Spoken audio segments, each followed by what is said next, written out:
doou dinheiro, né? Então, assim, a gente pensa em verbas, né? Ah, esses eventos aí dá dinheiro para alguém. Aí esse nosso que nós fizemos, infelizmente, não dava lucro para ninguém, dava visibilidade mesmo para o parque, né? Seria, essa visibilidade para o parque seria bom para as pessoas que são em volta do parque ter um bom relacionamento com o parque também, né? Aí, infelizmente, acabou não dando certo, né? E aí hoje nós estamos aqui para falar também sobre o Dia da Consciência Negra. Nessa matéria me der abertura, eu gostaria de falar algumas coisas. Porque, assim, quando a gente vai em alguma atividade, eu sempre falo que o nosso povo preto, eles não vieram para o Brasil porque eles quiseram vir. Nós não viemos porque quisemos vir. Nós viemos aqui acorrentados, né? Saímos lá do continente africano acorrentados. Tinham vários conflitos entre o nosso povo preto lá no continente africano, porque é imenso o continente africano. Tem vários dialetos, o nosso povo fala dialetos diferentes, mas até hoje continua. Pessoas em situação de escravidão existem no mundo inteiro. Hoje ainda existem pessoas, mas naquela época também.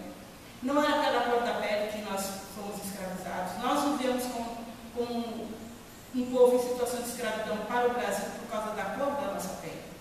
E sim porque eles precisavam de mão de obra que eles não precisavam pagar, né? E aí nós viemos os Gaviões Negreiros para cá. Muito dos nossos ficou pelo caminho.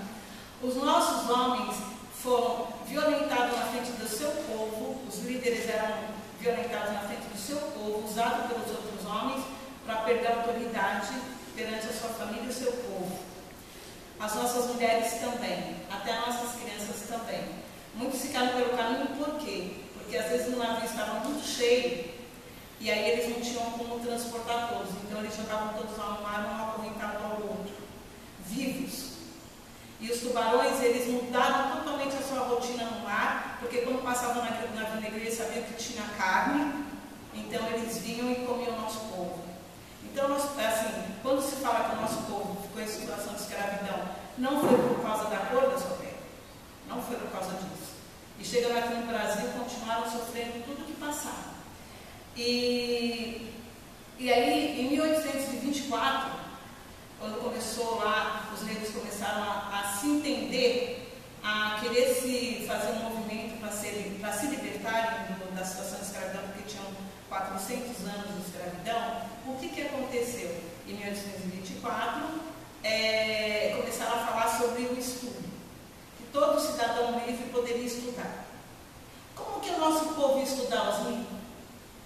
Se o nosso povo estava em situação de escravidão? Não tinha como estudar. Então, continuamos em situação de escravidão. Em 1854... Só um minutinho. Só um minutinho, né? Só um minutinho, você falou de 1924. Isso. Eu até anotei algumas coisas aqui, até para as pessoas que fossem participar, às vezes não tem essa informação, porque nessa mesma data de 1824, né, foi criado um voto chamado voto censitário. O que é esse voto censitário? Só podiam votar homens ricos. Você tinha que mostrar que você tinha riqueza, que você tinha bens, isso e aquilo para votar. O escravo não tinha isso. Não tinha. Era tudo igual, né? Hã? Era tudo um igual. Então já começa aí, se a gente parar para pensar, pôr a cabeça para pensar, já começa aí uma situação de cotas. Foi dado cotas só para quem é rico votar. Então o negro não tinha como votar. Isso. Certo? E aí, em 1854, se eu não me engano, 1850, todo cidadão livre poderia comprar terras ou tendo dinheiro para comprar. Você deve ter essa informação. E aí, o que aconteceu? Aonde que nós tínhamos condições de comprar terras? Se nós estávamos em situação de escravidão. Continuamos em situação de escravidão e com a luta do nosso povo para poder sair da escravidão, né? Então, assim, você já percebe que o nosso povo começou a perder muito em relação a tudo isso. E também começou a ter um embranquecimento do nosso povo. Esse pessoal elite, pensante da época, eles começaram a ter essas ideias de embranquecer o nosso povo, não porque não para confundir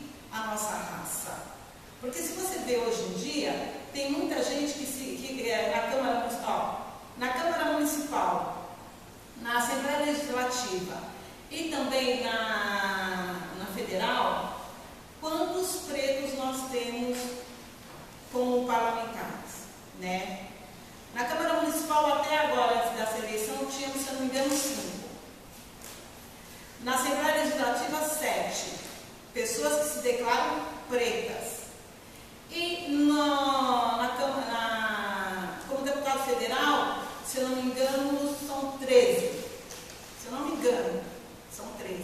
Então, quer dizer que se declaram pretos. Por quê? Porque não se declaram pardos ou morenos. Por que isso? Porque na época da escravidão, tentaram fazer o embranquecimento do povo para confundir o nosso povo, para ele perder a identidade totalmente. Para a nossa raça assumir, para a nossa história assumir. Porque a nossa história é tão triste, é tão desumana, foi um holocausto. E aí, para não ter provas contra tudo isso. Então, o nosso povo sofreu com tudo isso. Aí... Só para uma colocação, essa situação, ela teve início, né? Então tem um título chamado Racismo Disfarçado de Ciência, como foi a eugenia no Brasil. Um primo de Darwin, chamado de Francis Galton, ele, certo, veio com essa ideia de eugenia. Genia quer dizer eu, bom, genia de linhagem, boa, certo? Então eles não achavam que os negros tinham uma linhagem boa. Então essa eugenia, ela vem até mais ou menos 1945, que está próximo aí. Isso, certo? Porque quando o Oswaldo Cruz, que todo mundo conhece, o Oswaldo Cruz, tal, veio com atividades aqui foi dada uma incumbência para ele por causa de uma série de doenças na época, né? Por trás desse sanitarismo que foi feito, né, tinha uma eugenia disfarçada, né? Então não era só cuidar das doenças também, tinha aí, vamos eliminar esse povo mestiço, o índio e o negro de tal maneira, vamos embranquecer, como ela falou, né? Por isso que eu disse lá embaixo para vocês, recentemente quem falou isso foi o general Mourão, o vice-presidente do país, quando ele aponta para umas pessoas que ele estava conversando, ali meu neto, veja ele como ele é bonito, esse e aquilo, né? Ele está embranquecido, então lógico, teve uma mistura, né? Ele é indígena, tem descendência indígena, né? O Mourão, só vocês olharem na feição dele, vocês verem os traços índios, tal, mas ele não assume isso, até porque ele está juntamente com um líder de uma nação importantíssima aqui na América do Sul, que é o Brasil, né? Que tem ideias completamente diferentes. Quando ele mesmo falou, quando candidato, né, que ele esteve lá naquela região do Vale do Ribeira, que ele encontrou lá aqueles pessoal daqueles quilombos, o cara tem uma roupa, está sentado, preguiçoso, isso e aquilo, tal, tudo aqui por trás daquilo que ele falou, certo? Tem todo um preconceito, tem todo um racismo lá, certo? E a família dele é de lá, do nosso presidente, a família dele é de lá, certo? E o governo estava trabalhando naquela região, as áreas para os quilombos daquela região não era interessante para eles, né? Porque as terras já não foram nos dadas ao povo negro lá atrás, pós-escravidão, né? Os abolicionistas da época, inclusive quem participou também era o André Rebouças e outros, né? Queriam uma reforma agrária. Isso. Queriam uma reforma agrária. Não vamos fazer reforma agrária, não, dá abolição amanhã para eles aqui, aí não tem que pagar nada para ninguém. Foi isso que aconteceu. Não significa que a Lei Áurea, a Princesa Isabel assinou aquilo porque ela tinha assim um afeto estreito. Não, foi pressão estrangeira, pressão da Inglaterra para que eles acabassem com isso, né? E foi feito, pronto, não dá nada. No outro dia, no dia seguinte, lei de vadiagem. Manda aprender todo mundo aí que não tem trabalho, não pode ficar na rua, não pode ficar perambulando, isso e aquilo, porque aconteceu. Por isso que o nosso povo hoje certo? A grande maioria, já na época foi acontecendo, eles foram sendo jogados para a periferia. Aí vai formar os cortiços, vai formar as favelas, os lugares distantes, tal, né? Por conta disso. Aí o que eles fizeram? Vamos embranquecer, como ela disse. Pagaram para europeus virem para o Brasil, pagaram a passagem para eles e deram as terras para eles. Isso. Então, quando eu ouço hoje, como eu já ouvi aqui muitas vezes, tal, né? Numa conversa informal, não sei se vocês já ouviram, né? O meu bisavô veio para cá, trabalhou muito, formou toda essa estrutura, essa fazenda, né? Hoje nós herdamos isso e tal, né? Isso é uma maneira de discriminar e dizer que o negro era preguiçoso. Não foi dado nada para ele, para o negro. Não foi dado nada. Deram para os estrangeiros, certo? Deram para os europeus, certo? Eles quem tiveram, ainda pagaram passagem para eles virem para cá, e para o negro não foi dado nada. E permitiram essa situação, vieram com essa eugenia, com essa conversa de branquear, para tentar, certo? Mudar com o tempo, né? Chegar numa... o Hitler utilizou isso também, né? Na Europa, né? Não deu certo. E nos dias também aqui, quando foi utilizado, ainda até nos dias de hoje, no século XX, de vez em quando a gente vê isso em algumas pessoas, né? Hoje em dia, por estarmos usando máscara, fica difícil às vezes você perceber, quando você fala alguma coisa da situação do negro no Brasil, com a máscara não dá para você perceber a feição, porque o corpo fala, né? Mas quando as pessoas estão sem a máscara, é fácil de notar o gesto, o trejeito que o indivíduo faz quando você fala alguma coisa. Ele fica até assim, né? Não sabia mesmo, porque as escolas, dificilmente as escolas passaram como se deve essa história do negro. Passou lá, não, porque a princesa Isabel, isso e aquilo, então vocês têm que comemorar porque ela deu essa liberdade. Mentira, certo? Isso é mentira. E outra coisa também, nessa mesma época, eu não sei se você tem aí alguma pesquisa que você deve ter feito, na época de 1824 também, começaram a falar da medição do cérebro do preto, do povo preto. Falavam que o nosso cérebro era do mesmo tamanho do cérebro do macaco. Portanto, nós não tínhamos a condição de raciocinar. Por isso que muitas vezes hoje em dia as pessoas nos chamam de macaco. Esse racismo estrutural já vem desde essa época. Então nós já vemos sofrendo racismo estrutural desde essa época em relação a isso, em relação a isso que você falou. E também quando houve a lei do ventre livre, como que a criança ia ficar livre com a mãe escrava? Outro engodo.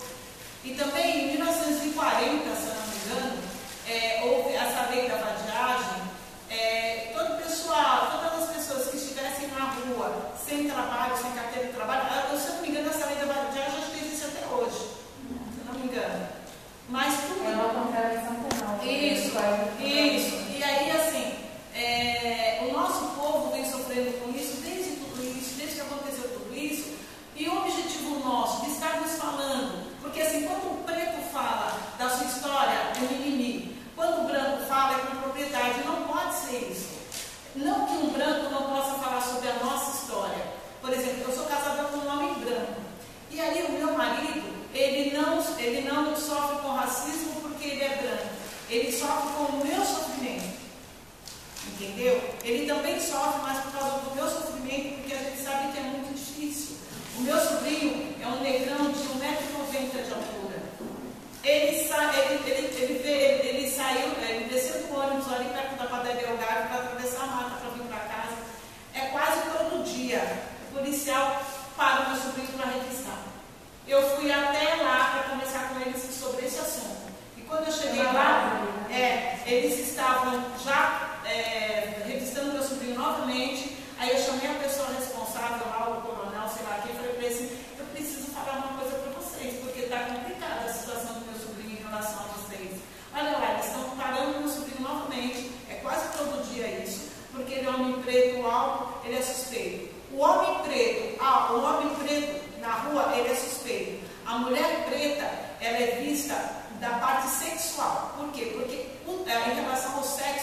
As nossas mulheres pretas, elas já vinham sofrendo isso desde a época da escravidão, que elas eram utilizadas pelos senhores e capatazes das fazendas, né? O corpo dela era utilizado, muitas se deixavam levar por isso para poder sobreviver, para poder criar o seu filho. E a mulher preta, na nossa história, ela tem assim um ênfase muito grande, porque a mulher preta na nossa história, ela conseguia se movimentar. Vocês podem ver assim nesses livros que o pessoal vai fazer as ilustrações, as nossas mulheres, ou elas estão lavando roupa, ou elas estão vendendo coisas na rua, ou elas estão fazendo alguma coisa. Então elas sempre se movimentaram em relação a poder sustentar o seu filho, e até na prostituição também, porque elas tinham que ceder a isso para poder sobreviver. Né? E hoje em dia nós falamos muito sobre o racismo estrutural, assim, porque esse racismo estrutural ele é velado. E assim, eu estou com 58 anos de idade e há pouco tempo eu consegui entender sobre o racismo estrutural. Porque assim, quando eu era mais nova, eu ia com a minha amiga procurar emprego em loja para trabalhar de balconista, aí o cara falava assim, olha, você não tem perfil, né? Para não dizer assim, olha, sou negra, não dá para você trabalhar aqui, né? Mas, enfim, são situações que nós passamos, que hoje em dia a gente sabe que nós temos que falar mais sobre o assunto, a gente tem que discutir sobre isso, fazer mais rodas de conversa, falar sobre isso, e falar assim, olha, você é mais claro, é que nem nos Estados Unidos. Nos Estados Unidos não existe moreno, existe branco e existe preto. Se você for para os Estados Unidos, você é considerado uma mulher preta. Assim, se você nasce lá, se você se envolve com um homem branco ou com uma mulher branca, você sendo preto, a criança é considerada como preto. Não importa a tonalidade da pele. O que nosso povo tem que entender aqui no Brasil, o nosso povo preto, o preto, ele tem várias tonalidades, né? Várias tonalidades. Então, tem um preto mais claro, tem um preto mais escuro, mas são todos pretos. E assim, eu até entendo algumas pessoas que não assumem a sua cor por causa do sofrimento, para não sofrer com o racismo, né? Geralmente, assim, quando eu era mais nova, as pessoas falavam assim para mim, Rosana, eu usava Black Power, a pessoa assim, Rosana, parece que você está suja, parece que você não tomou banho. Aí eu comecei a entrar nessa conversa de que realmente, aí eu comecei a alisar meu cabelo para as pessoas não me criticarem tanto por causa da cor da minha pele, mas eu não entendia, né? Por isso que hoje em dia nós vemos muitas meninas que elas estão aderindo ao seu cabelo, né? Aos seus cachos, né? Elas estão querendo ficar com o cabelo que é natural delas mesmas. Você falou que há pouco tempo você se deu conta da questão estrutural. Como é que foi assim, meio que você olhou para esse aspecto de como isso está arraigado na nossa cultura, né? Isso, para você ver só, acho que faz uns 5 anos mais ou menos, foi um trabalho que nós fazemos nas comunidades, né, junto com o povo da comunidade, que a gente começou a estudar mais sobre o assunto, né? Começamos a falar mais, a estudar mais sobre o assunto. E aí o pessoal falava assim, racismo. Racismo é crime, mas tem pessoas que elas acham brechas na lei e elas conseguem passar muito bem e ela fala assim, eu não sou racista, isso daí foi uma conversa de fulano.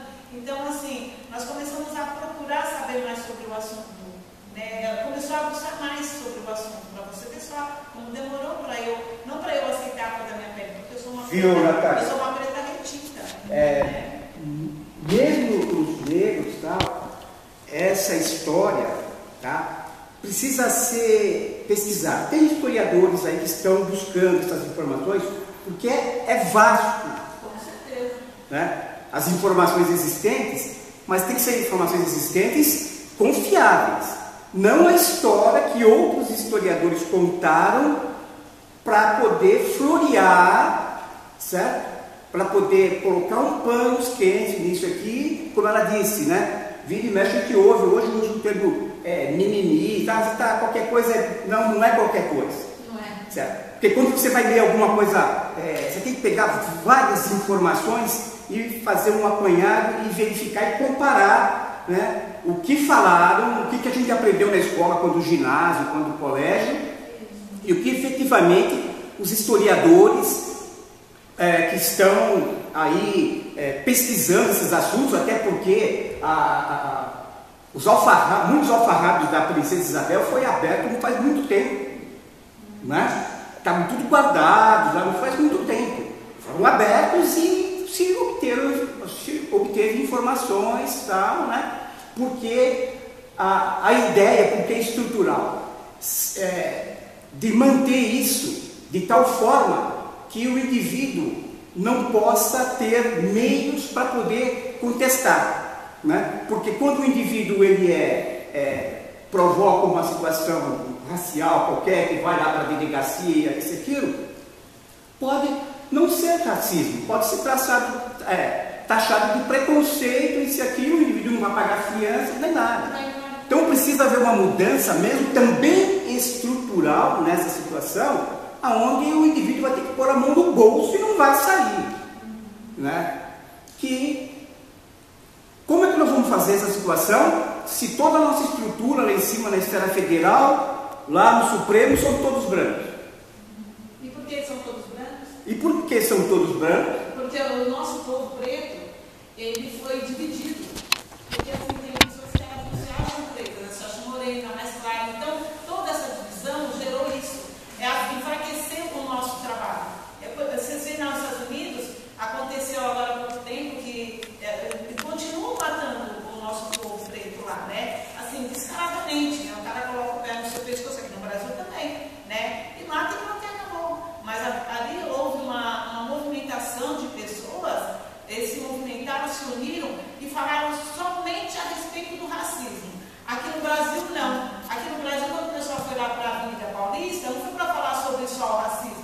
Entrou no meio da conversa, mas foi para falar sobre um monte de coisa. E a nossa história, o problema que nós temos em relação a isso no Brasil, ficou no meio de tudo aquilo. Né? Assim, não é porque nós queremos ser o ator principal da novela, não é isso. Mas é uma questão que tem que ser falada, ser discutida. E muitas vezes que o pessoal fez passeata lá nos Estados Unidos, você via que o branco estava na frente para defender o povo preto também. Então, assim, isso, porque isso daí é uma questão de humanidade. Eu acho que aqui no Brasil também tem que ser assim. O povo tem que se unir. As pessoas têm que entender a nossa história hoje em dia, ela tem que ser falada nas escolas, elas têm que ser ditas nas escolas, né? E ela não é. Mas está aí toda estratégia para não ser falada na escola, como se deve, né? É para não abrir a mente das pessoas 360 graus. Por exemplo, eu estive fazendo um trabalho agora há pouco tempo, ajudando meu filho a fazer um trabalho do TCC dele, da pós-graduação, sobre educação financeira, certo? Educação financeira. Isso está no nosso círculo educativo, para que seja dado para as crianças nas escolas, né? Para que os pais possam ajudar os meninos ali quando ganha um dinheirinho, olha, saiba, você compra esse aqui bala, mas esse aqui você guarda, isso aqui. Não é dado. Eu não tive isso da escola, duvido que alguém aqui tenha tido essa matéria, essa disciplina, educação financeira. Tal. E essa educação financeira, ela tem duas vertentes. Quando o indivíduo vai pedir um empréstimo, vai fazer um financiamento qualquer, o indivíduo está do outro lado da mesa ali. Se ele for empresário, é uma coisa. Se ele não for empresário, é outra. E aí não está dirigido só aos negros, está dirigido aos brancos pobres também.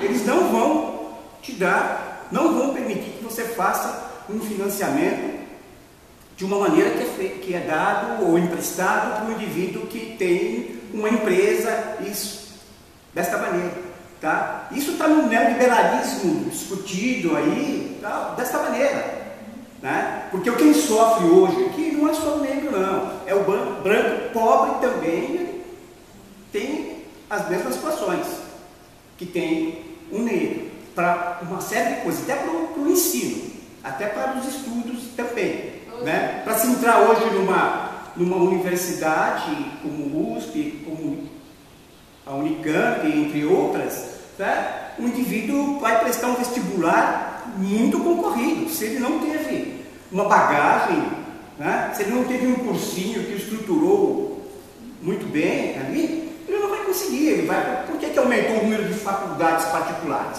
Porque tem um grande número de pessoas brancos e negros, certo? Que estão na periferia, estão numa situação diferenciada, que quer estudar, então vai ter que pagar, certo? Porque as escolas, é uma escola pública, mas ele não consegue passar, certo? Ele não consegue ligar. A qualidade de ensino, né?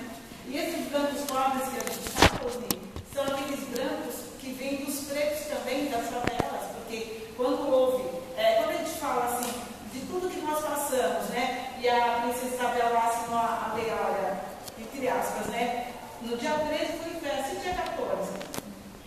Nós estamos no dia 14 ainda. No dia 14 aí. Nós estamos no dia 14, nós não saímos no dia 14. Por quê? Os negros saíram, como o Osni disse, saímos com uma mão na frente e outra atrás. Eles não queriam pagar, aí eles inventaram isso, aí nós fomos libertos para nada. Foi aquela festa, né, no dia 13, fizeram uma festa muito grande e tal, os negros, estamos tudo livre. E aí no dia 14. Aí o que aconteceu com aquele povo todo? Eles tiveram que ir para onde? Para os morros, para a rua, as mulheres lavando roupa, como eu falei, a mulher preta, ela tem uma. Ela faz parte, a mulher preta, ela faz parte da pirâmide da história do Brasil, né? Ela é a base da pirâmide da história do Brasil, né? E aí, assim, por tudo isso que nós passamos, porque as mulheres, por isso que eu falo, assim, não falando dos homens pretos, mas as mulheres pretas, elas têm uma força, nós temos uma força que a gente não sabe de onde a gente tira. Então, o momento mais difícil é que nós vemos a força que nós temos para poder conseguir sobreviver, e hoje em dia, sobreviver ainda hoje em dia, a gente passa por isso. Muitas vezes, quando a gente faz alguma discussão sobre a situação do preto no Brasil, como pessoas que têm um estudo, o nosso povo preto, né, que nem o Osni, que tem ali a sua faculdade, tem vários cursos, a minha sobrinha, um rapaz conhecido nosso também, que ele é historiador, essas coisas todas. Então, a gente fala sobre o assunto e a gente vê que a nossa conta não fecha, né, Osni? Esse negócio da mulher, falar que a mulher negra é forte, isso tem repercussão não muito boa para ela quando ela vai ter a criança de parto. Sim. Ela recebe menos anestesia. Ela recebe menos anestesia, recebe menos cuidado que a outra por conta dessa. Ela aguenta. Então vamos cuidar de outra que ela aguenta. Não é assim. E não é, as coisas não são assim, dessa maneira. Não tem diferença. Mas assim, todo mundo fala assim que nós mulheres, as mulheres pretas, elas têm que mostrar a todo momento que ela é forte. Eu não sei se vocês perceberam que tem mulheres assim, eu falo no meu caso, porque eu sou descendente de quilombola, meu avô, meus parentes, todo mundo de Atibaia, né? Então, assim, nós temos as pessoas falam que até somos agressivos, nós queremos